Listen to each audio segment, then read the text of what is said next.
My name is Yvonne McCormack. I'm the PNP candidate for Greater Portmore East Division in Portmore. I want to say big up to the residents of 3 East, 4 East, 5 East, 6 East, and 7 East, Gortuka, 6, 7, and 8 West. I'm offering myself as a candidate for the PNP because I believe in community development, and that's my mantra.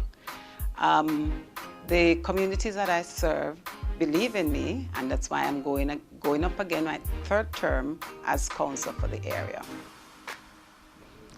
My plans for my communities are to continue the works that I've started and to keep my communities developed and developing.